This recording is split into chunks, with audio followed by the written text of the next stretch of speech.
बहुत ही दुखद घटना है।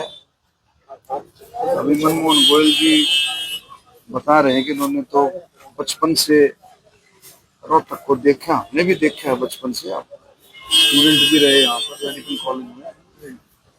कभी ऐसी घटना कभी पहले देखने को नहीं मिली, कुछ तरह की इतनी दर्दनाक जो है घटना कभी देखने को नहीं मिली।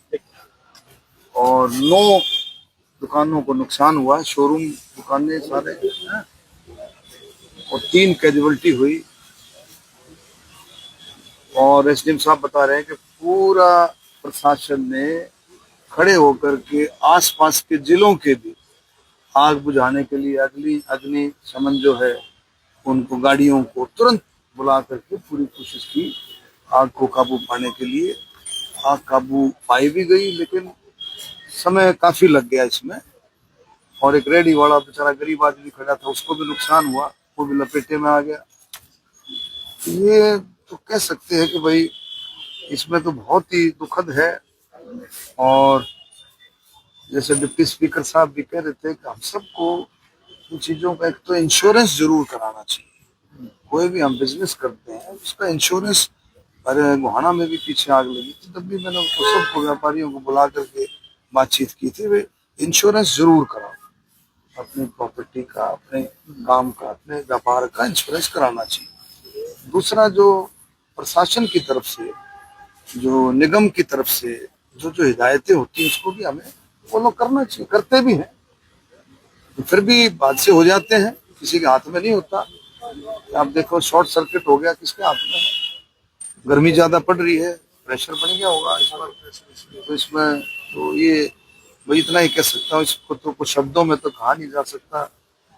वो तीनों जो कैजुअल्टियां हो रही हैं उनके परिवार के प्रति हमारी संवेदना है। हरियाणा सरकार ने माननीय मुख्यमंत्री जी के नेतृत्व में 10-10 लाख रुपए की घोषणा की है। और घायल तो मेरे ख्याल में शायद एक तो होगा। और भी हमारे साथी आ रहे हैं, डिप्टी स्पीकर साहब भी आए, और भी साथी आ रहे हैं सरकार से, वो भी किसी न किसी तरीके से। लेकिन ये सारा जो विषय जब आएगा, जब जांच होने पर निगम और प्रशासन जो जांच करेगा, उसके बाद जो है सारा विषय क्लियर होगा कितना नुकसान है। और सरकार में इतना कह सकता हूँ, सरकार बहुत ही संवेदना के साथ जो है इनके परिवार के साथ खड़ी है। और जिसका भी जो भी नुकसान हुआ है, सरकार जो है इसका एस्टिमेट बना करके जो भी मदद होगी सरकारी तौर पर, मुझे पूरी उम्मीद है बहुत अच्छे से की जाएगी। कमाने वाले वही थे, परिवार चलाने वाले वही। चलो, तो उसमें सिस्टम बनेगा, उसमें ये भी हो कि भाई किसी तक का अगर इंश्योरेंस होगा तो वो दूसरी तरीके से बात होगी। का तो बिल्कुल नहीं है, तो सारी जो बातें होंगी मदद तो बहुत। डॉक्टर साहब कि करोड़ों 10 करोड़ का मुआवजा जो है वो दुकानदारों का बनता है और उसको सरकार को देना चाहिए। विपक्ष का काम अपनी बात रखने का है, अपनी बात रखे। और ये काम सरकार का जो कमेटी बनी है वो डिसाइड करेगी कि किस तरह से कितना नुकसान है और किस तरह से आगे बढ़ाए।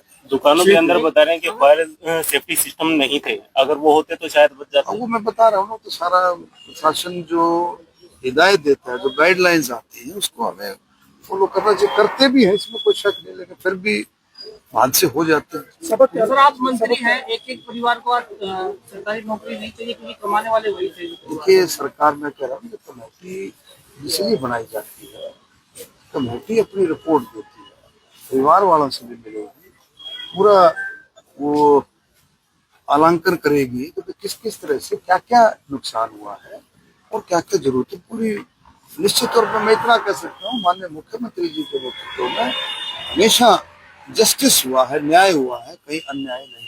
ठीक है,